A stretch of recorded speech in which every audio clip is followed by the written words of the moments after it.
Elias, queria falar um pouquinho contigo, cara, de como é que você vê esse primeiro ano, 2023, do governo Lula, considerando a seara macroeconômica, né? Houve mudanças importantes, sobretudo aí no que diz respeito à reforma tributária, à taxação de grandes fortunas, houve uma mudança expressiva nesse sentido.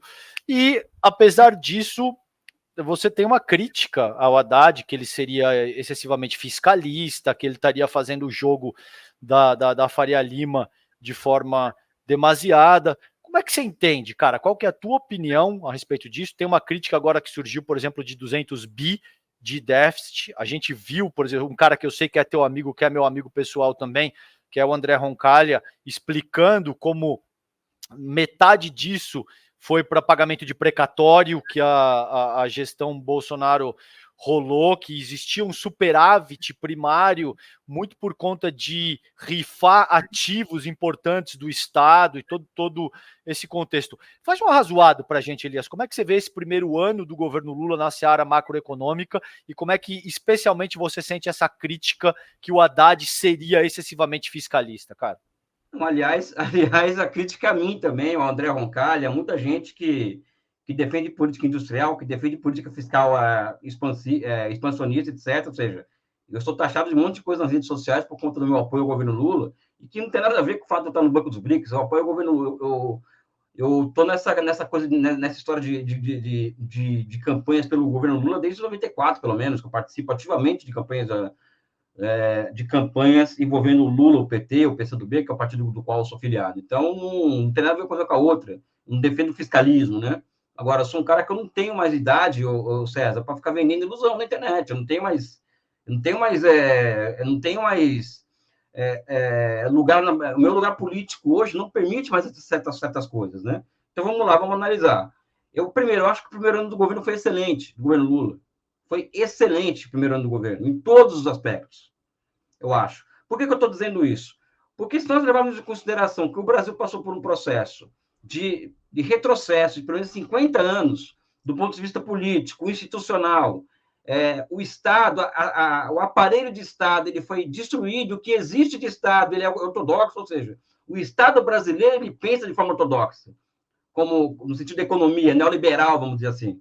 Sabe? Nós passamos por um processo de um golpe de Estado em que uma série de reformas, de reformas institucionais transformaram o neoliberalismo em política de Estado no Brasil.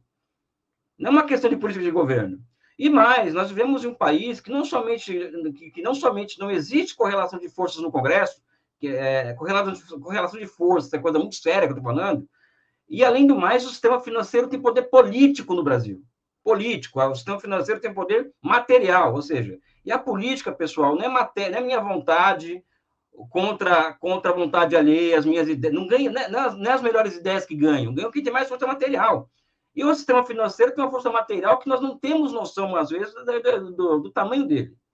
Eu, particularmente, como desenvolvimentista, eu vou falar aqui com muita clareza para vocês, eu sou contra qualquer regra fiscal.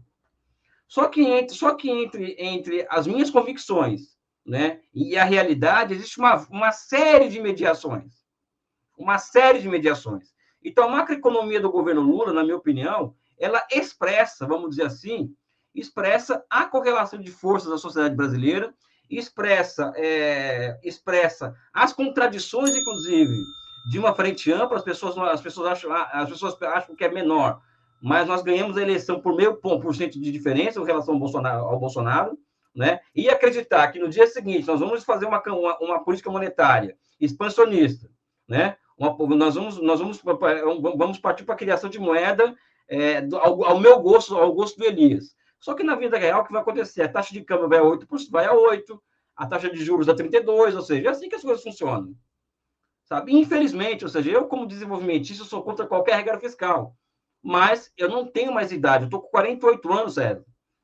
Sabe? Eu não posso mais entrar no YouTube, por exemplo, e ficar vendendo fantasia, eu não tenho condições mais disso. E o meu lugar político, que eu construí ao longo de 32 anos de militância e de ciência, também não me permite mais fazer isso. Né? Eu admiro que vai todo o trabalho de agitação, faz muito melhor do que eu, mas eu não tenho condições de falar que poderia ser diferente, porque eu acho, particularmente, muito difícil ser diferente do que está aí. Isso é uma questão de estar... Desculpa estar me alongando na resposta, porque eu acho que nós somos muito afetados pelas posições que nós tomamos. Poderia ser diferente? Eu acho que não. Eu acho que não. O que eu acho é que o governo Lula ele é parte ele é parte de um todo que envolve um processo de recuperação do país que é geracional. Talvez a destruição foi tão grande que o Brasil passou nos últimos 5, 6 anos, 7 anos, que vamos precisar de 20 anos para reconstruir o que foi destruído, meu amigo. E isso é muito difícil. É muito difícil. Então, e também estamos no mesmo hemisfério dos Estados Unidos. Eu trabalho em um lugar, por exemplo, César, que me traz um conhecimento de causa muito grande em relação a certas coisas. Quando eu falo que não posso vender ilusão nas redes sociais, é porque eu trabalho em uma instituição em que eu vejo o mundo como o mundo real funciona. E você for tentar fazer política de desenvolvimento no mesmo hemisfério dos Estados Unidos, não é coisa fácil, não, cara. Entendeu? Nem o Xi Jinping faz o que ele quer na China.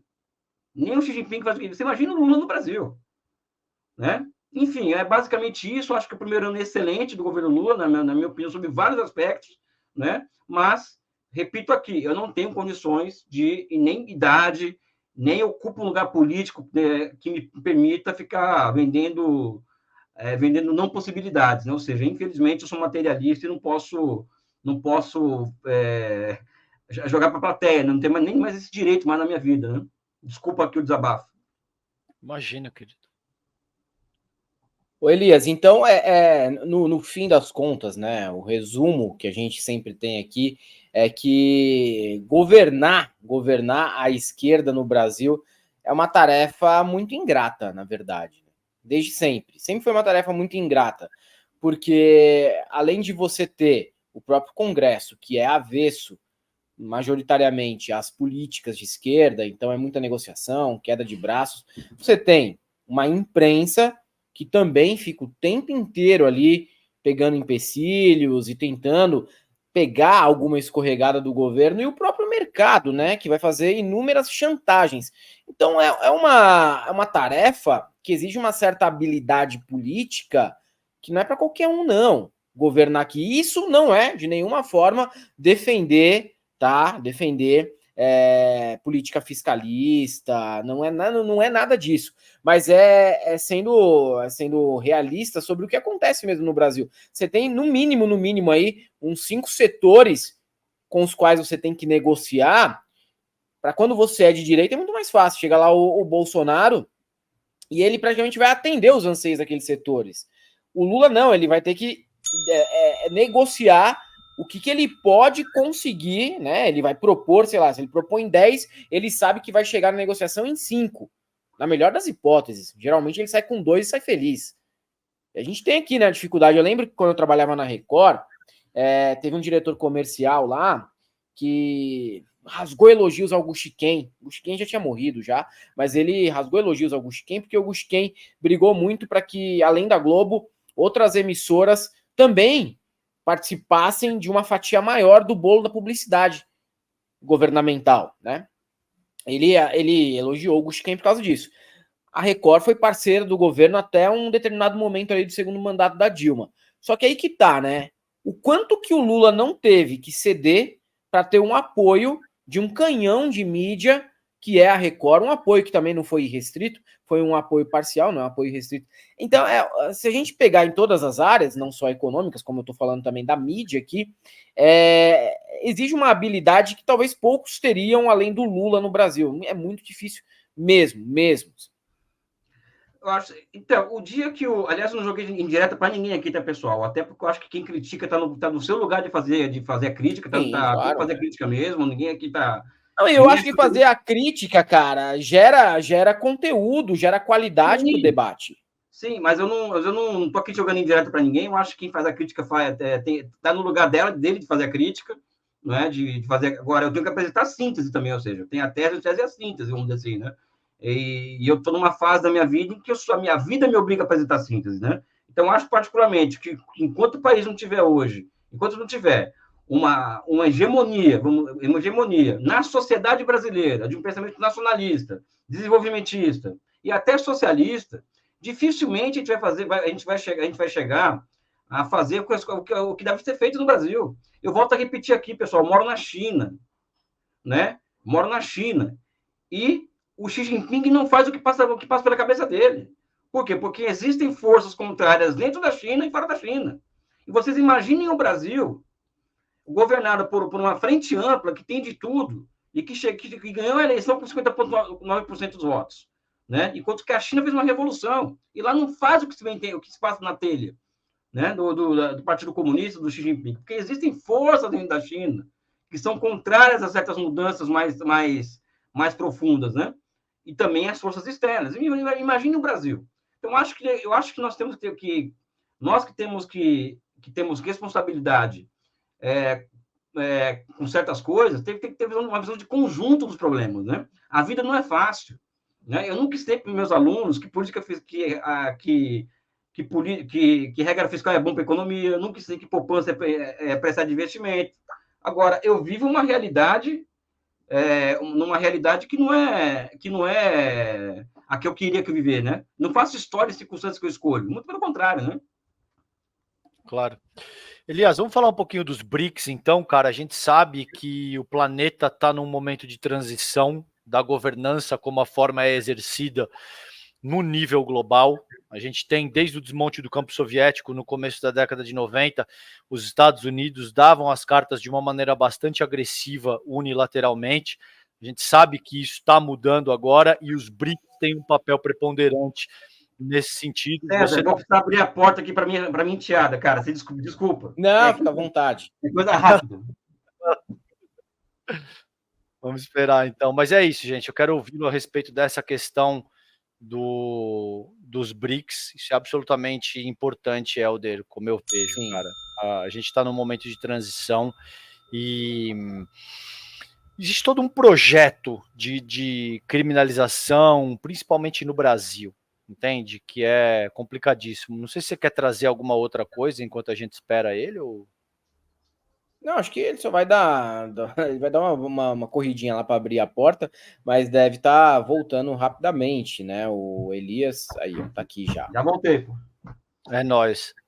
Cara, e vamos falar sobre isso, então. Conta um pouquinho pra gente, na medida do que você puder, o que é o Banco dos BRICS, como é que você tá aí com a Dilma, e eu te pediria para avançar nessa explanação acerca da importância dos BRICS, qual que é a importância desse novo grupo, como é que isso afeta o processo de governança global que está em plena transformação nesse começo do século XXI, e o que você pode contar para a gente da tua experiência lá. Sei que não deve ser muita coisa, mas na medida do que você puder falar, a gente gostaria de te ouvir nessa medida. Eu não posso falar quase nada, né? Mas o que eu posso dizer é que, vamos dizer assim, é que eu estou participando. A minha experiência, nessa instituição, ela me abriu os olhos para uma realidade que eu não tinha acesso a essa realidade, né? Ou seja, essa luta pelo poder global, né? Porque é uma coisa que nós lemos, é o que nós vemos, a coisa é você estar em um ambiente em que você vive isso o tempo inteiro, né?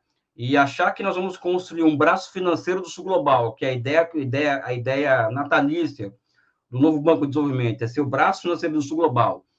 E você participar dessa construção, como estou participando, é algo que é grandioso agora, é muito desafiador, né? Por quê? Porque os BRICS tendem a se fortalecer em um mundo em que desde 2008, os americanos rasgaram praticamente a ordem internacional. E nós temos experimentado a partir também do Covid-19, as medidas do Trump e do Biden de decoupling the risk com relação à China, ou seja, de parar de depender da China em relação a uma série de coisas, né? Uma quebra, uma cisão generalizada das cadeias globais de valor. E ao lado disso, teve o conflito na Ucrânia, que colocou um bode na sala, que é o seguinte: hoje, qualquer país do mundo hoje pode estar sujeito ao dólar ao dólar ser tomado pelos Estados Unidos, porque o país não concorda com a... Então, existem transformações profundas no mundo de hoje que tendem ao quê? Que leva o mundo a ter uma tendência, primeiro, o surgimento de grandes mercados regionais e um grande mercado regional com o sul global. e a tendência à substituição lenta, gradual e segura do dólar como moeda de referência no comércio e nos investimentos. Então, o Banco dos BRICS ele está se preparando para essa nova realidade, né? E não somente isso, né? Nós estamos elaborando sobre isso, que, aliás, o meu papel é exatamente esse no banco, né? Ou seja, elaborar sobre essa realidade cambiante que está no mundo de hoje, né? E como que nós intervimos nessa realidade, né? Agora, é um banco político, né? Não é um banco, não é um BNDES, vamos dizer assim, é um banco político, né? E que isso, por ser político, sofre de uma série de constrangimentos. Por isso que eu falo que a vida nem sempre é o que a gente quer que seja, né? E lá estou aprendendo isso muito claramente, né? E vivendo em um país socialista, ou seja, que mesmo sendo socialista, fez uma revolução também, nada acontece, não se faz o que se quer, né? Ou seja, não existe uma linha reta entre estratégia e tática, né? Eu acho que eu posso dizer isso, é uma experiência que é fantástica, né? Eu acho que é evidente. O BRICS Plus, por exemplo, é uma tendência, é parte dessa tendência multipolaridade, né? Que nós assistimos hoje no mundo, ou seja, o sul global se atentando para o seu real tamanho, né? E o que mais vem me surpreendendo ultimamente, além do papel da China, que eu acho que é um papel que nós temos que observar de forma separada, porque o futuro está sendo construído lá, existe hoje na África, por exemplo, um grau de consciência política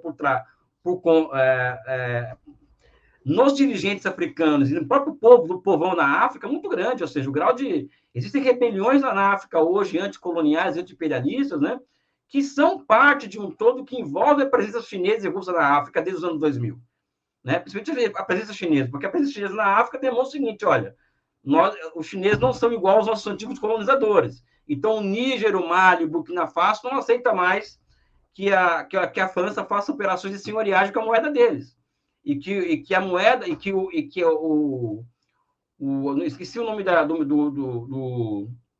do mineral que eles vendem, né? Vai ser vendido a preço de mercado, e não um preço 10 vezes menor que o de mercado, como a França comprava desse país. Ou seja, isso é parte do quê? De uma nova onda anticolonial que existe no mundo de hoje, e que tem a China e a Rússia no meio disso, e o BRICS é a expressão disso daí, né?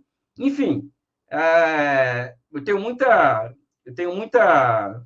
honra de estar participando desse processo que é política no mundo real, né? Ou seja, e eu acho que o que eu posso dizer é um pouco isso, né? Elias, não, e é importante, né? É importante mesmo ter essa oportunidade, essa experiência muito valorosa, inclusive no momento que a gente vive, né? É um momento conflituoso, mas é um momento também de transições, de mudanças relevantes que vão ecoar nas próximas décadas, com certeza. A gente está vivendo um momento aí marcante para a história do mundo nesse rearranjo, né? Nesse rearranjo global que o nosso mundo está passando. Elias, trazendo um pouco aqui para o debate mais nacional, né? Você também, durante muito tempo ali, até hoje, obviamente, é uma pessoa muito importante para fazer a agitação política nas redes sociais, em debates e tudo mais. E o que a gente vê, né, nas redes sociais, muitas vezes, é gente, principalmente na parte de economia, que não tem especialização, ou se tem, está comprada por atores do mercado para falar o que eles querem ouvir. Na imprensa é igual. Quantas e quantas previsões econômicas foram feitas que não se concretizaram? Que era, basicamente, né, as previsões eram basicamente terrorismo de mercado para atender aqueles que pagam as vozes que estão nas TVs e nas redes sociais. Eu cansei de pegar aqui no nosso canal, em lives, erros grotescos, tá? Tudo bem, né? Na economia é uma ciência humana, né? Uma ciência exata, mas de qualquer maneira você percebe a intencionalidade da pessoa e nunca é das melhores essa intenção. E parece, né, na minha visão aqui, que existe uma agitação do outro lado, do lado da direita, em você criar um universo em que você vira economista ou vira uma pessoa que dá dicas de finanças e que, no fim das contas, você está agindo só para beneficiar o mercado e a si próprio. E fazer também o terrorismo político, por outro lado, e deixar os seus clientes e seguidores com o ônus do prejuízo que virá das suas previsões. São muitas previsões equivocadas, né? Teve aquele debate popular seu com a Renata Barreto, que eu, sinceramente, não tenho nem ideia se é uma economista mesmo ou não. Ela é economista? De fato, não sei. Ela é formada. Também não diz nada, né, ser formado. Diploma de jornalismo também, o Oswaldo Eustáquio tem. O Alan dos Santos também tem. Isso aí não quer dizer absolutamente nada. Mas não é a única, né, cara? Ela não tá sozinha. A Jovem Pan colocava figurinhas ali que tinham o mesmo comportamento e até mesmo canais ditos mais sérios, né, como a Globo também. Então existe mesmo, né, cara, assim, na tua visão, uma estratégia ideológica para que se sustente erros, para que se sustente o terrorismo político nessas análises desses economistas, vamos colocar entre aspas aí, que talvez eles nem mereçam levar esse nome. Não, é evidente que existe. Aliás, eu acho que o que aconteceu naquele debate, eu acho, né, entre eu e a Renata Barreto, né? Enquanto eu estava na universidade fazendo um artigo científico, o César estava fazendo outra coisa, você estava fazendo outra coisa, esse pessoal ocupou as redes sociais, ou seja, o Olavo de Carvalho montou uma estratégia que é genial, ou seja, eles ocuparam as redes sociais. E durante pelo menos 10 anos, quem falava em economia nas redes sociais era quem? Era a Renata Barreto, Superman, não sei como que é esse pessoal, o nome aí, o César Calejão, que acabou com a festa deles, né, também, né? Superman. Não sei quem, aqueles, os sócios, tem o Primo Rico, é o Samidana, é o Cavendish, é o Café com Fé, esses caras, né? Esse pessoal passou a ocupar o espaço nas redes sociais. A Renata Barreto tem 1 milhão de seguidores no Instagram, meu amigo, entendeu? Sabe? Não é qualquer coisa. Ela vendeu um curso de capitalismo e socialismo, ela vendeu 8 mil cursos de capitalismo e socialismo, sabe? Só que naquele debate, o que acontece? Eles se defrontaram com uma pessoa como eu, que mais ou menos, eu sou minimamente preparado, ou pelo menos eu li alguma coisa, né? E, porra, e aquilo virou um turning point na internet, né? Agora, eles fazem parte de uma grande rede para a desestabilização do Brasil, ou seja, não é somente, eu acho, Helder, olha, eu vou fazer um terrorismo de mercado, não, eu acho que é uma rede muito bem articulada, muito bem estruturada, que não é pequena, ou seja, é uma rede que não é uma coisa não é uma coisa. Estou desaprendendo a falar português, desculpa, pessoal. Às vezes a palavra não é espontânea, ou seja, o negócio é organizado, ou seja, para desestabilizar o Brasil. Acho que esse que é o negócio deles. Eles são parte, vamos dizer assim. Esse que é meu ponto, porque parece desorganizado, mas no fim das contas talvez nem seja, né? Tem articulação. Eu acho que a articulação não é pequena, inclusive. Não é pequena, entendeu? Não é pequena. Como que surge esse pessoal do nada, do nada ganha 100 mil seguidores, 200 mil seguidores, falam de economia, ou seja, existe um período na história do Brasil que precisa ser melhor estudado, ou seja, que é 2013, 2017, né? Que ali surge, por exemplo, uma série de ONGs no Brasil financiadas por organizações estrangeiras para vender essas ideias de escola austríaca, por exemplo, de imposto é roubo, Estado mínimo, etc, etc, né? E isso proliferou nas universidades, que eu, quando ia dar aula, por exemplo, na UERJ, eu tinha que estar lidando com o aluno do primeiro ano me dizendo o seguinte, olha, o Estado tem que acabar. O moleque já entra na faculdade anarcocapitalista, ou seja, é isso que ele enfrentava em sala de aula. Então, acho que são pessoas que não defendem ideias econômicas por ideias econômicas. Elas são parte de um conjunto que envolve uma rede para a desestabilização do Brasil enquanto um país que pode exercer uma liderança global muito grande, né? Eu não acredito em coisa pequena, o Helder e César, não sei, eu posso estar enganado. Não acredito que eles estão brincando com trabalhinho de formiguinha. Existe coisa grande que está por trás disso daí, entendeu? Concordo. Você sabe que eu tive, num dos debates que eu tive com o Superman, ele me falou assim, hoje a gente precisa terminar a gravação no horário porque eu tenho uma live marcada com o Ben Shapiro. Sabe o que é o Ben Shapiro, né? E aquilo, primeiro me chamou a atenção pela ingenuidade do cara de me dizer isso dessa maneira, que ele tinha uma live, uma call, que ele tinha que alinhar parâmetros com o Ben Shapiro, tá ligado?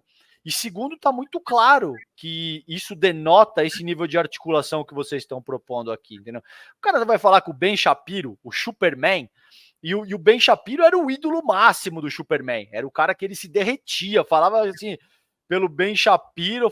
Eu cheguei a brincar, falei, essas estratégias aí são utilizadas, cara, pela a Glória Alvarez, pelo, enfim, Ben Shapiro. Quando eu falei Ben Shapiro, eu achando que o cara ia se doer, ele quase gozou, velho. Ele quase falou, nossa, me chama de Ben Shapiro de novo que eu quero gravar aqui. Você é o ídolo do cara, tá ligado?